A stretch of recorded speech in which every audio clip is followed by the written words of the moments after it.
Hello बच्चों, physics की online class में आप सभी का स्वागत है। बच्चों, कल हमने जैसे कि देख लिया था प्रकाश का अपवर्तन, प्रकाश अपवर्तन के नियम, क्रांतिक कोण, और आज हम देखेंगे बच्चों प्रकाश की उत्कीर्णनीयता का सिद्धांत। प्रकाश की उत्कीर्णनीयता का सिद्धांत। अब उसके अंतर्गत हम बच्चों आज पढ़ेंगे, सबसे पहले परिभाषा पढ़ो। जब प्रकाश की किरण पहले माध्यम से दूसरे माध्यम में प्रवेश करती है, क्या बच्चों? पहले माध्यम से दूसरे माध्यम में प्रवेश करती है। हमें ये तो मालूम था कि हम माध्यमों में प्रवेश करा रहे थे, विरल से सघन और सघन से विरल। लेकिन आज हमने क्या बोला? जब प्रकाश की किरण माध्यम मतलब कोई भी माध्यम, जैसे पानी से कांच का माध्यम, इस प्रकार के जो माध्यम आपको हम बताएंगे। तो डायग्राम देखेंगे बच्चों। सबसे पहले आप लोग कि पहला माध्यम क्या माना गया? वायु मतलब एयर, और दूसरा माध्यम क्या माना गया? कांच मतलब गिलास। मतलब काय से आए? वायु से कांच के माध्यम में आए। काय के माध्यम से आए? वायु से कांच के माध्यम में। तो आप बच्चों यहाँ पर देखेंगे तो स्नेल के नियम, जैसा कि आपको हमने कल पढ़ाया था, स्नेल का नियम, पहले माध्यम के सापेक्ष दूसरे माध्यम का अपवर्तनांक बराबर sine i upon sine r, समीकरण नंबर 1 मान लिया बच्चों। क्या मान लिया? पहले माध्यम के सापेक्ष दूसरे माध्यम का अपवर्तनांक sine i upon sine r. ये क्या लगा गया आपको स्नेल के नियम से, जो हमने आपको कल पढ़ाया था। उसके बाद देखेंगे यदि प्रकाश की मार्ग पटल पर जाए, मतलब चेंज हो जाए, मतलब अगर चेंज हो जाए तो हम कह देंगे दूसरे माध्यम से पहले माध्यम के सापेक्ष। क्या बोलेंगे? दूसरे माध्यम के पहले माध्यम के सापेक्ष। तो अब आ जाएगा sine r upon sine r, समीकरण नंबर 2। क्या हो जाएगा? पहले हमने कौन सा माध्यम देखा? पहले माध्यम के सापेक्ष दूसरे का sine i upon sine r, समीकरण नंबर 1। फिर हमने दूसरा माध्यम किया, दूसरे माध्यम के सापेक्ष पहले माध्यम का अपवर्तनांक, तो क्या है? Sine r upon sine r, समीकरण नंबर 2। इनको हम क्या करेंगे बच्चों? सॉल्व करेंगे। तो हम सॉल्व करेंगे तो आप देखेंगे साइन आई से साइन आई कट जाएगा, साइन आर से साइन आर कट जाएगा। तो अब आएगा पहले माध्यम के सापेक्ष दूसरे का, तो दूसरे माध्यम के सापेक्ष पहले बराबर 1। इसको हम स्तर पर ले जाएंगे तो आप देख रहे होंगे पहले माध्यम के सापेक्ष दूसरे माध्यम का अपवर्तनांक अब बटे में 1/, दूसरे माध्यम के सापेक्ष पहले माध्यम का अपवर्तनांक है। अब ये तो हो गई क्या माध्यम की, कि हमने माध्यम 1, माध्यम 2, माध्यम 3, लेकिन माध्यमों को जो माना है उसका नाम ले लिया जाए या बोला जाए। तो बच्चों इस प्रकार से एक बार जो हम माध्यम को देखा जाए तो आप क्या बोलोगे? पहला माध्यम क्या है? वायु। तो एयर के सापेक्ष कांच का अपवर्तनांक, तो क्या कहलाएगा? 1/, कांच के सापेक्ष वायु का अपवर्तनांक या एयर का अपवर्तनांक। एक बार फिर से रिपीट कर देंगे। जब एक माध्यम से दूसरे माध्यम जा रहे हैं, एक माध्यम से हम दूसरे माध्यम जाएंगे तो आप देखेंगे पहले माध्यम के साथ दूसरे स्नेल के नियम आप जानते, sine i upon sine r, समीकरण नंबर 1। पटल का मार्ग हो जाए तो आप मान लीजिए दूसरे माध्यम के साथ पहले माध्यम का sine r upon sine r, दोनों समीकरण को हम सॉल्व करेंगे तो हमारा जेल निकल के आ जाएगा। अब हमने आपको बोला है कि माध्यमों के नाम, कि अगर हमने माध्यम पहला माना वायु और दूसरा माना कांच, पहला वायु दूसरा माना कांच, तो आप देखेंगे यहां पर, तो आप देखेंगे जब मानेंगे हम, यहीं पर देख लीजिए, साथ साथ उतारते जाना बच्चों। तो देखेंगे पहला माध्यम क्या है? वायु। क्या? एयर के सापेक्ष काय का सेकंड माध्यम क्या है? कांच, गिलास, बराबर कांच के सापेक्ष एयर का अपवर्तनांक। जी कहलाएगा हमारा फॉर्मूला। क्या कहलाएगा बच्चों? एयर के सापेक्ष कांच का अपवर्तनांक, गिलास का, तो गिलास के सापेक्ष एयर का अपवर्तनांक, मतलब वायु के सापेक्ष कांच का अपवर्तनांक, तो कांच के सापेक्ष वायु का अपॉन में होगा। क्या होगा? बटे में होगा। अब सवाल बनता है कि जैसे कि हम यहीं पर छोटा सा सवाल आपको समझा दें, जो आपको कल भेज लो, कि यदि सवाल लिख के बताइए कि यदि एग्जाम्पल की यदि वायु के सापेक्ष कांच का अपवर्तनांक 3/2 है, तो कांच के सापेक्ष वायु का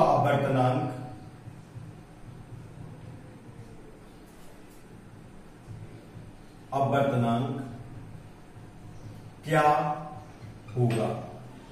क्या होगा? आपको हमने कहा है कि यदि वायु के सापेक्ष कांच का अपवर्तनांक 3/2 है तो कांच के सापेक्ष वायु का अपवर्तनांक क्या होगा? फॉर्मूले में रखेंगे, आपको दिया है वायु के सापेक्ष फॉर्मूला है।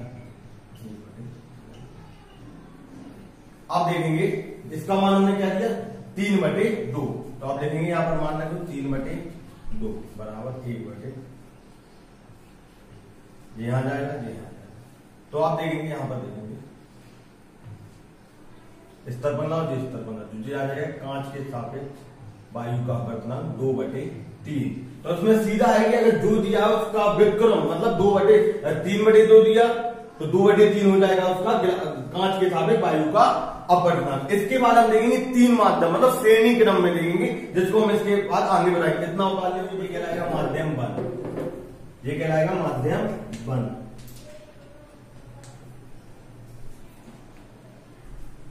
आपका ये कहलाएगा माध्यम बन, माध्यम बन, ये कहलाएगा माध्यम 2 और ये माध्यम कहलाएगा 3। अब इन माध्यमों को हमने आपको बताया था माध्यमों के हिसाब से, लेकिन जब हम देखेंगे पहला माध्यम क्या है वायु, वायु से काय में आया जल में और जल से काय में आया कांच में। 3 माध्यमों के नाम क्या बना दिए वायु, जल और कांच। तो आप देखेंगे स्नेल के नियम से सब लोग जानते हैं, पहले माध्यम के सापेक्ष दूसरे माध्यम का अपवर्तनांक sin i upon sin r r1। यहां पर हमने ध्यान से देखना यहां r1 माना गया है। अब देखेंगे समीकरण नंबर 2 इंपॉर्टेंट है, ध्यान से समझना। दूसरे माध्यम के सापेक्ष तीसरे माध्यम का अपवर्तनांक, दूसरे माध्यम के सापेक्ष तीसरे माध्यम का अपवर्तनांक। आप यहां पर देखेंगे कि यहां पर जो आई दी वो काय का मान के बराबर है, r1 के मान के बराबर है। यहां पर जो आपतन कोण आई होगा वो काय के होगा, r1 के बराबर। तो हमने क्या लिया दूसरे माध्यम के सापेक्ष तीसरे माध्यम के sign r1 upon sine r2, समीकरण नंबर 2। ध्यान से रखना आई के बराबर r1 लिया गया क्योंकि बराबर के लिए। अब देखना बच्चों तीसरा, तीसरे माध्यम के साथ पहला मतलब तीसरे के हिसाब से पहला, तो आपको मालूम है यहां पर क्या होगा r2 sign i2 upon sine i। यहां पर क्या आ गया, क्या माना गया साइन i माना गया, तो हो गया समीकरण नंबर 3। अब तीनों माध्यमों को हमने समीकरण दे दिया, समीकरण 1 2 3 से बच्चों। अब देखेंगे तीनों समीकरण को लिया है, पहले माध्यम के साथ दूसरा इंटू दूसरे के साथ तीसरा इंटू तीसरे के साथ पहला, sine i upon sine r1 sine r1 upon sine r2 और sine r2 upon sine i। अब देखेंगे साइन i से साइन i कर दिया, r1 से r1 कर दिया, r2 से r कर दिया, तो हमारा क्या बचेगा इसमें बन, क्या बचेगा बन, इसका पूरा मान क्या जाएगा बन। अब देखना यहां से देखना, केवल इस चीज को देखो, तीसरे के सापेक्ष पहला।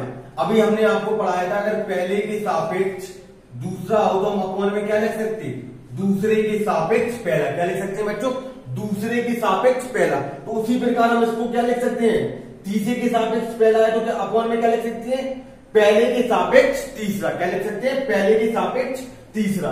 अब देखेंगे यहाँ पर इसको यही रहने दिया, इसको ऊपर लेगा, इसको नीचे लाया, तो अब आपका बन जाएगा दूसरे माध्यम के सापेक्ष तीसरा, तो पहले माध्यम के सापेक्ष तीसरा और पहले माध्यम के सापेक्ष दूसरा, दूसरे के सापेक्ष तीसरा तो पहले माध्यम के सापेक्ष तीसरा और पहले माध्यम अपॉन पहले माध्यम के सापेक्ष दूसरा। क्या होगा आपका तीसरा और दूसरा। अब यहाँ पर आप देखेंगे बच्चों, अब यहाँ पर हम बिठा रहे हैं आगे,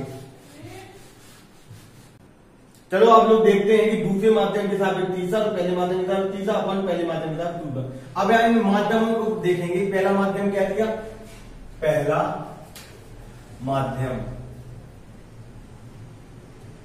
पहला माध्यम किया आपको दिया एयर, तो मतलब हवा के सापेक्ष जल का अपवर्तनांक, जल का सॉरी पहला माध्यम आपको क्या दिया एयर, तो आप यहां पर लिख लेंगे। दूसरा माध्यम क्या दिया आपको,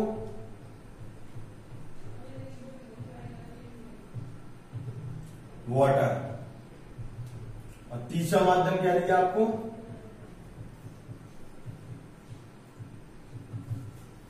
गिलास मतलब कांच। अब 3 माध्यम दिए हैं आपको, एयर, वाटर और गिलास।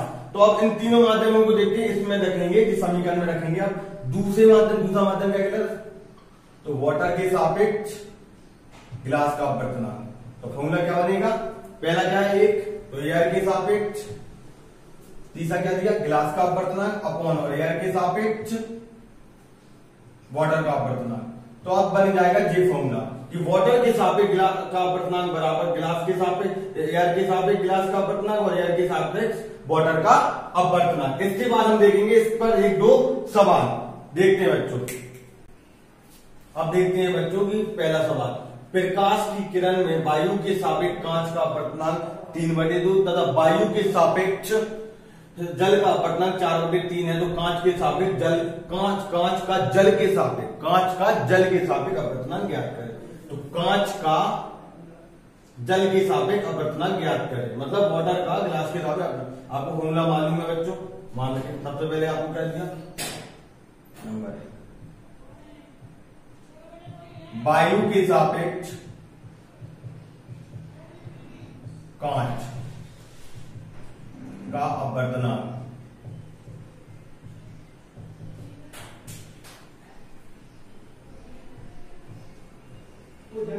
अपवर्तनांक होता है आपका 3/2 और वायु के सापेक्ष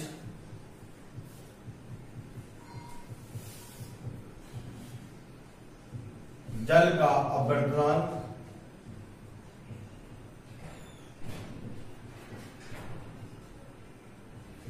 होता है 4/3। फॉर्मूला रखेंगे, मान रखेंगे वाटर के सापेक्ष गिलास का। इसका मान क्या है 3/2, इसका मान क्या है 4/3। दिख रहा है ना बच्चों, ऊपर लिख देते हैं। तो इसका बराबर आ जाएगा आपको 3/2, इसको बटे में करेंगे तो ये आ जाएगा 3/4, 3 का 9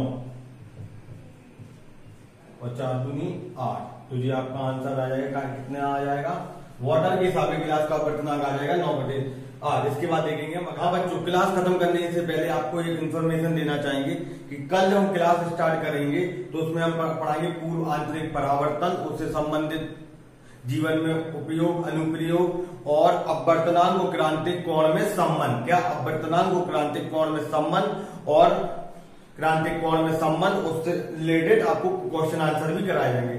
और एक बच्चों ज्यादा क्लास खत्म करने से पहले एक इन्फॉर्मेशन देनी थी कि हम जैसे लोग जो वीडियो बना रहे हैं आप लोगों के लिए, कि जो आप घर बैठे ऑनलाइन क्लासेस के माध्यम से आप पढ़ रहे हैं, तो इसमें आप ज्यादा से ज्यादा इसको लाइक और उन बच्चों तक पहुंचाइए जो बच्चों इस समय गांव में है या कहीं और जगह है, तो वो भी फ्री क्लास के माध्यम से अपनी स्टडीज जारी कर सके। क्योंकि कोरोना वायरस कब खत्म होगा, विद्यालय कब खत्म होंगे, इसका कोई आइडिया नहीं है अभी तक है। अभी जैसी गाइडलाइन आएगी उसके अनुसार अभी 2 से 3 महीने तक विद्यालय नहीं खोलेंगे। तो आपको केवल ऑनलाइन के माध्यम से पढ़ाई करनी है। और अगर आप लोग नहीं पढ़ोगे तो आप बहुत डे बाय डे पीछे पिछड़ते चले जाओगे बच्चों। इसके लिए हम क्योंकि आप जितनी भी मैंने फिजिक्स की क्लासेस बनाई है उन्हें आप क्रमबद्ध तरीके से देखिए, नोट्स बनाइए और अपनी पढ़ाई के लिए स्टेप आगे बढ़ाते जाइए बच्चों। बस इन्हीं के आप मेरा जो पेज है आकाश सर वाला, उसके लिए टेलीग्राम में भी ग्रुप बनाए हुए, उसको सब्सक्राइब